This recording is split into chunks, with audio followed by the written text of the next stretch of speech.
We're diving into the next part of the program. I'm very excited to bring to you our next speaker. I've been talking quite a bit about how search will be changing and that it's no longer data points and that it's more about look and feel of the experience that the consumer wants today and expects because of the rest of the world. And so how can we as MLSs do that? And I was fortunate to be introduced to John Berkowitz. Pretty sure I didn't get his last name wrong, but John, you can correct me if I did. But John from Ojo Labs, based in Austin, has come to join us today and give a little insight as to what his company is doing today and get all of us thinking about how that is evolving. So without further, I'd like to introduce John to the stage. Thanks.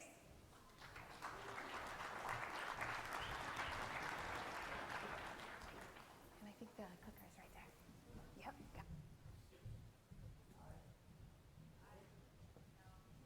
You can yell. Oh, there we go. Sorry. She got my name right. John Berkowitz. Pleasure to be here. A couple weeks ago, Danae reached out and said, can you do a presentation on making search sexy? And I said, sure. The main persona that we think about in my company, Ojo Labs, building products for is a millennial. And so, yeah, we can do that. Before I kick into the presentation, was anybody born or turned 37 earlier this month? Any hands? Nobody turned 37 earlier this month. Awesome. I turn 37 tomorrow, which makes me the oldest millennial in this room, like top 1% on Earth, and I take the liberty to talk on behalf of the whole generation. And so, Greg, I'll see you in the lobby. Said some things about my people we have to talk about, but the good news is we're about to inherit a bunch of money and we want to buy a lot of homes, and so I'd pay attention to us. And so she said, can you make this presentation about making search sexy? And I said, yeah, because we're building for millennials, of course. I could also do it about making it practical because we require that. We also really want to have it be predictive. It needs to anticipate things. We should make it personalized because everything is about me, John Berkowitz, the millennial. Dreamy. I really like to dream as much as I like to be practical in the morning. I like to dream at night. Compliant. Strangely enough, we actually don't like to break laws. It's a weird thing about our generation. We like our data kept compliant, and we like to use products that are going to last and not be shut off. We want it to be persistent. We expect our experiences to continue. So I was like, yeah, I can do that. And oh, by the way, all my friends like to do it together. So yeah, we can do this on social as well. So we're going to talk about that. The nice thing about millennials is they represent kind of modern consumer behavior. We spend a bunch of time in my company studying people and their behaviors in their housing journey. And although we like to bucket them into millennials, these people are of all ages and all demographics. They're all kind of behaving the same way. The modern consumer is faced with complete overload of noise. There's some studies that show that if you're using a smartphone and it all connected to social media, you're basically making 35,000 conscious and unconscious decisions every single day. And if you woke up this morning and you're feeling a little overwhelmed, you got a lot to do, you're at the conference, and we're feeling stressed, you're not alone. That is most people these days. And also, if you feel like next week's going to be different, so like, yeah, I can say yes to all those things, no problem, because you're superhuman and technology is going to help you, you also are like everybody else. This is causing a lot of shifts in how people use technology. And it's what's bringing together the products that we build, which I'll tell you about in a minute. So whether it's because we've been living in a room for the last decade that's not actually counted as a bedroom, or we just think differently, the old 3-bedroom, 3-bath search is not how millennials think of buying and looking for homes. We are changing our minds continuously. We articulate what we want in very strange ways. And our desires for different things outside of square footage are kind of coming to the top when we talk about how we search for homes. And by the way, we almost never do it alone. I always am searching with a buddy or having my wife lean in, and you have to kind of determine whose preferences that sound the same or sound different, which are more important, which ones should we wait. To really deliver great, incredible experiences to serve homes to consumers, we have to take this all into account. One really interesting thing, in the early days of Netflix, you could see that you would be able to kind of make the list of movies that you'd be able to watch. And so you'd go select and you'd say, okay, great, I get to make my own list. Today you notice like this list is completely out of your control. Netflix chooses what movies you're going to watch. And a lot of people wonder why. The reason is in the early days of Netflix, they'd put it out and you'd say, great, coming back for this conference, tomorrow, Saturday, I'm going to watch a documentary on the history of real estate. I'm going to get super up to speed on this niche documentary on the MLS. We're going to get a little bit of better help video I've been told about from a friend, and it's going to be an awesome Saturday morning. And when I wake up tomorrow, despite that I said that today, I go back to my Desperate Housewives episode. And so what Netflix realized, and a lot of kind of big companies that spend time trying to make recommendations realized, is it's not that buyers lie, it's that they really don't know. They're optimistic in a span of days, never mind months and years. And so the preferences really change. And it causes a lot of problems. The other thing that's happening is that people just assume, great, technology has all the data. I know the data's there. I know the technology's smart. Just give me the answer. People are starting to move away from that search engine mentality of, I'm going to comb and put the power in my hands to search for everything, and just looking for the technology to deliver the right answer at the right time. One big signal of this is the first time in Google's history last year on mobile phones, if you go, you don't have to do it now, you trust me, do it later. You go down to the bottom of the first page, and pages 1 through 10 are no longer there. They killed pagination on mobile phones. And it's because the typical behavior, very few of you ever went to that anyway, but the idea that it was there was comforting for consumers. The idea that all the data was there was good for them. Now the consumer says, great, I get it's all there, cut through the noise and deliver me the right answer at the right time. And so in my company, we're spending a bunch of time trying to address that. Full transparency, the mission of Ojo is to empower consumers to make better decisions. Consumer-centric company. I'll talk about this in a bit, but it's with the fusion of machine and human intelligence. Good news is, when we came into space 2015 and started building the technology, we did a ton of research on what modern buyers, future buyers were going to want and need, and what the technology would be capable of. And we felt very strongly, I had some early advisors, not in this room, but I won't call them out, that told me agents are going away. I was very new to real estate. Agents are going away, broker models getting flipped on its head, it's going to be completely digitized. There's going to be one platform for you to get MLS data from. Don't even worry about navigating that, and you'll be good to go. They also gave me other bad advice, so I was very happy that I didn't listen to them. We did a bunch of research and found that human professionals, real estate agents, were going to be key to the strategy of serving consumers for a very long time. We are long on agents for decades and decades. And so that launched our approach to come into the industry, pop the hood on the technology we were building, and try to find the best partners. Today, between the three companies, I'll talk about in a minute, that we own and operate, there's about 100,000 agents that are served by us on one or multiple of our products. And in the next 12 months, it's going to double to 200,000. We really went in and say, who are the partners that are going to treat us with respect, who are going to see what we're doing, be really honest with us about the concerns and fears with it, and then partner to build a better future. One of the things that we were trying to figure out is how to navigate the MLS. And so I've been partnering with Joel McIntosh. Shout out, Joel, where are you? You're out there. Hi. From WolfNet for a couple of years. And last year, Ojo Labs ended up acquiring WolfNet. Really important thing there is it's our commitment to partner with this industry. And so today, I'm going to show you what we're doing. And then I don't have any expectations, I have no assumptions, but it's what's going through our ideas. so that we can then try to partner with you guys and create a better future. I'm going to play a quick video so you know what the heck this thing is that Ojo Labs is delivering, and then I'll tell you about how we built it.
Got it. So what I tell my mom is it's like a real estate broker's website made a baby with Siri.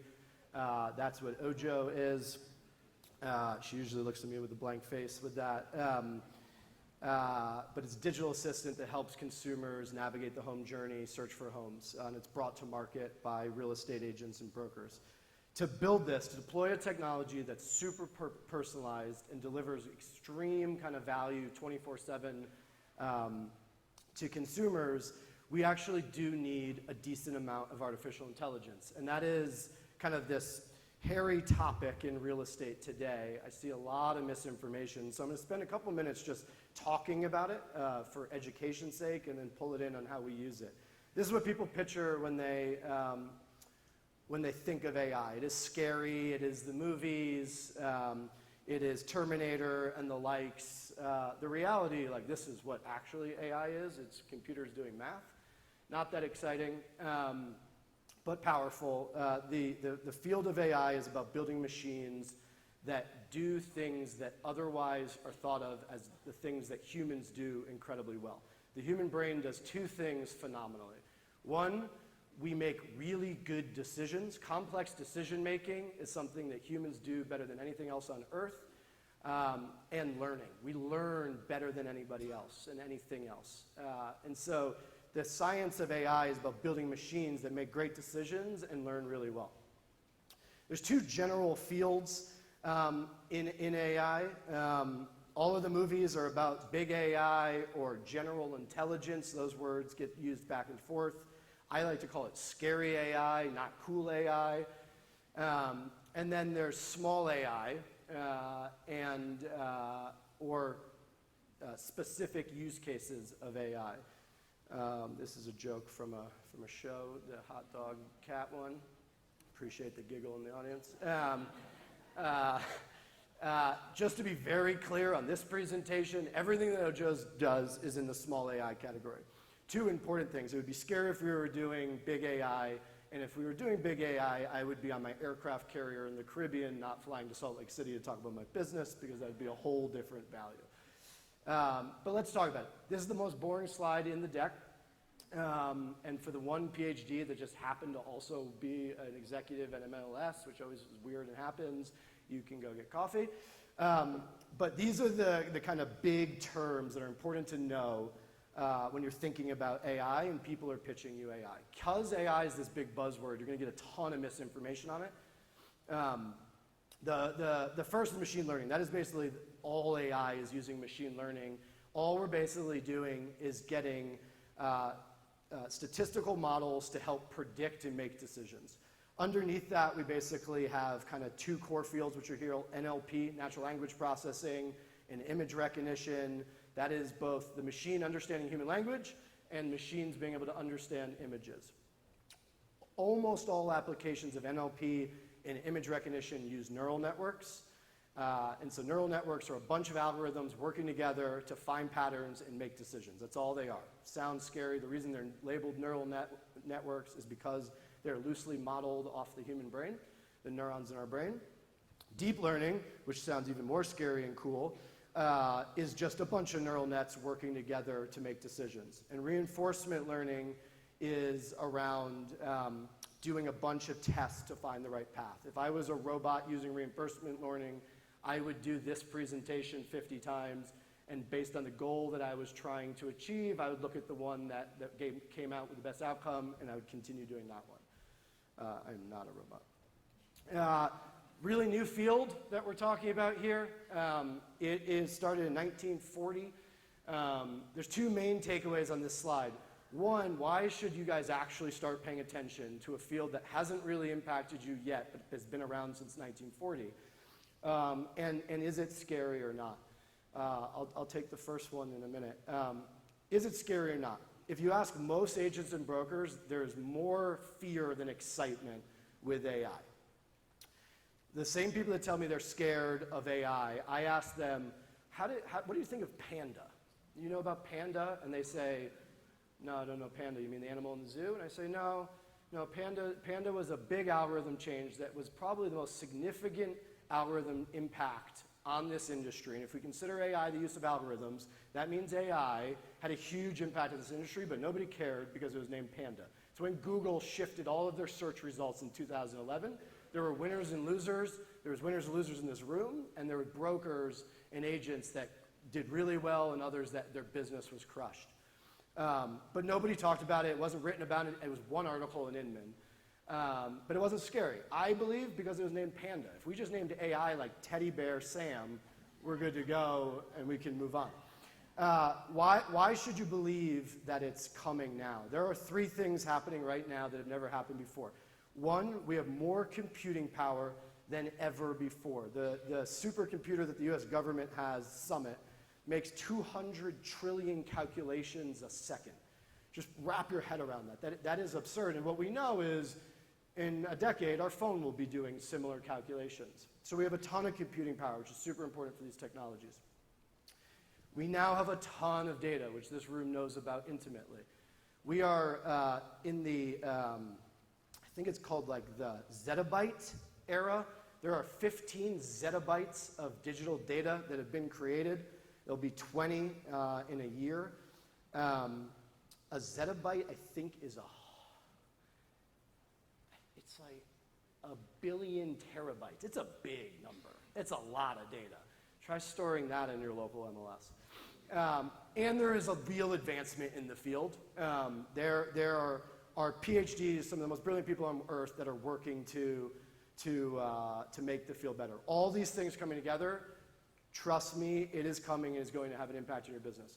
Show of hands, this morning, how many of you guys engaged with your AI? I'm going to try to predict the future.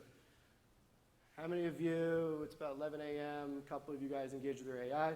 Everybody that didn't engage with their AI, please pull out your smartphone or your flip phone. And I'm proud of you that you stayed away from all technology, including the TV. Because you guys are, as you think about it, consumers feel the same way. If you ask them, they say, no, I've never engaged with AI. Every digital platform is imploring AI and how we are making decisions on it. And it's really impacting kind of the way that we see content. I will breeze through this. At Ojo, we use little specific pieces of AI on the whole course of the business. Ojo has a job. We have to meet consumers. And so the way that we acquire consumers is agents and brokers bring us to market. A lot of times there's zero AI involved in that because it's a lead form on coldwellbanker.com, ends up getting introduced to Ojo. Other times it happens on Facebook. They run an advertisement, introduce consumers to Ojo on Facebook, and Facebook will be doing some AI there. The real AI starts, very specific NLP, when someone text messages Ojo. Ojo has to understand what a consumer is saying.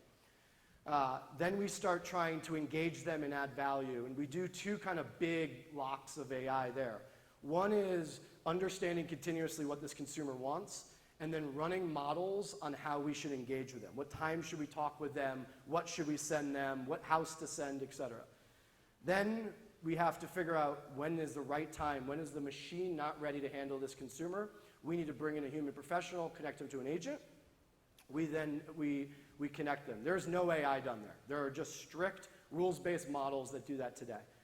Then we follow to make sure that that consumer bought a home with that agent. And we use that data to go back and form the models. In the future, you'll see more AI as that gets bigger, but we use rules-based models. What I encourage you to do is when people pitch you AI, really understand where it is being used and where it's not. Anybody that says my whole business AI is completely lying to you. But I think it's important that you know the impacts of it. Quickly, impacts on agents. Obviously, the question is my job going to be replaced? What I say is two things are going to happen. The technology is going to replace the part of the job that you hate, or it's going to replace the part of the job that you don't like doing, or you don't do at all, rather. And so agents need to lean in, understand the technology, provide data, provide value. There's no risk. Modern consumers do not want technology all the time. Consumers hate two things, and you're going to feel this.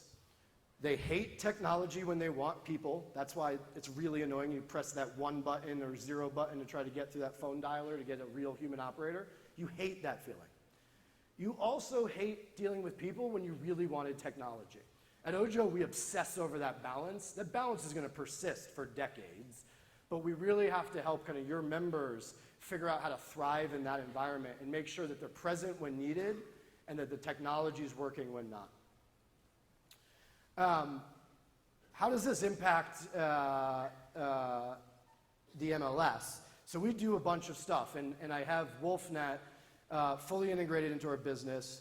Joel's wife, Jenny McIntosh, is brilliant and awesome. We love her to death, but she's also in charge of what we call the No Fun Committee, which is when Ojo data scientists come to the table with all these really cool ideas, and then Jenny slaps their hand and is like, you absolutely cannot do that, sorry.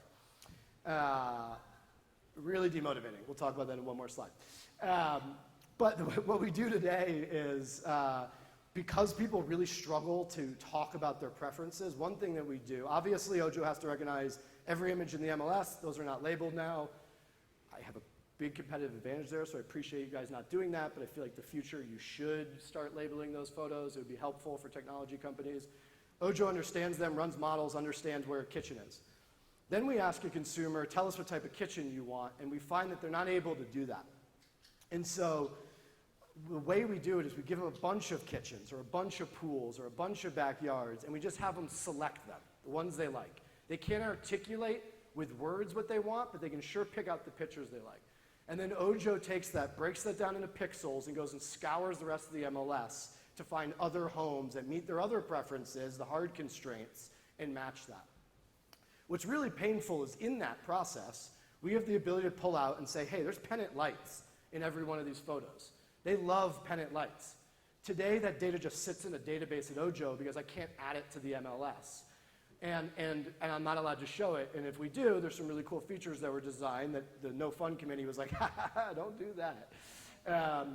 There's some really valuable stuff that I think needs to be equated.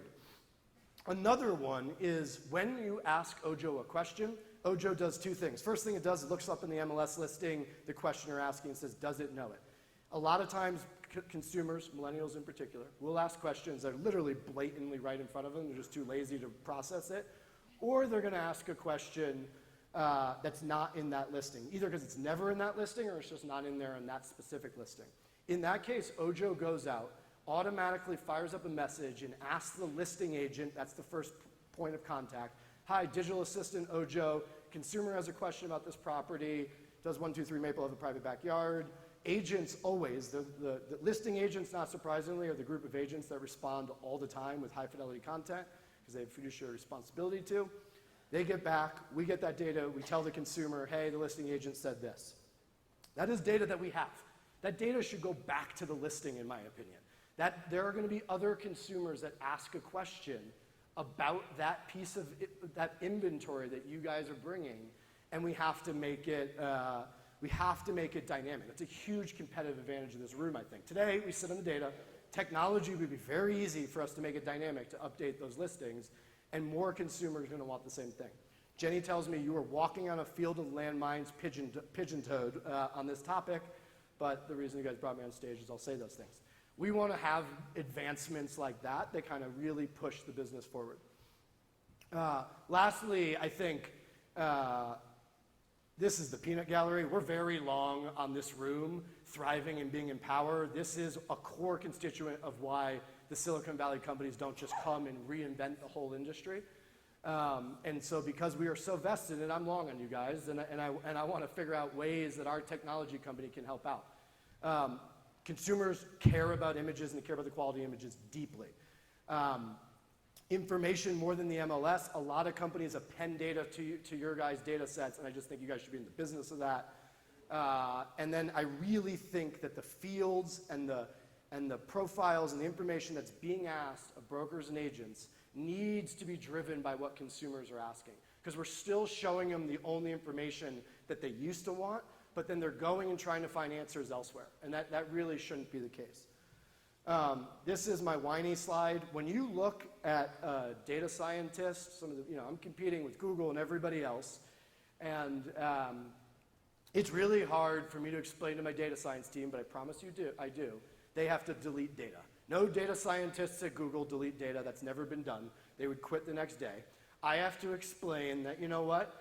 We actually don't own this data, and you actually have to go work and figure out this machine, what it did with the data. Make sure it doesn't do these 15 things, even though the whole idea is to let the machine do what it wants. And by the way, at the end of it, delete it all. That really hurts kind of advancement in the field. I got him at bay, don't worry guys, we've got a couple more years of this, but we should really lean in and try to advance the thinking around how we do this so that technology companies come in and partner versus try to go around. The last message is there's fear around this technology. Everybody believes that this is just a war being waged by Silicon Valley. The reality is the data scientists, who are brilliant and real key players in this kind of revolution, are there. But they're a small fraction of actually bringing it to market. And a lot of the skills and competitive advantages exist in this room in the industry to actually bring real AI to market. We need engineers. Turns out engineers don't just live in Silicon Valley. They live in every city in the United States. They're very distributed. We need data. Turns out this room has the keys to making this really work. Data is huge. It's not just raw data. It's interwoven data. It's data that you can make sense. You need to be able to label that data. There's a huge workforce in real estate agents that have flexible schedules that can play a role in how data gets augmented for machines to use. Always there will be the human expert required to bring these to market, and regulation's key. The reason there's driverless cars not on the road here today is not because the technology is not there. It is just as safe to have a driverless car as it is to have a human driving it. Yes, there'll be errors. The real thing is regulation. And I think that's a superpower of this room if you're going to shape the future, to lean in on regulation and make sure that you guys are a part of the party that's coming versus against it. I'm super, super long on this industry in this room. I got a lot of smart, mostly technical people. I have like 4 people that understand real estate, but they're really smart. In Austin, and you're going to see more of us. We're gonna try to meet with you guys and come to your offices and try to really work on how do we deliver some of these awesome value-add things to your members within the current rules and what rules do or do not make sense. So that's a crash course in AI, making search sexy and everything else that millennials want. Greatly appreciate your guys' time.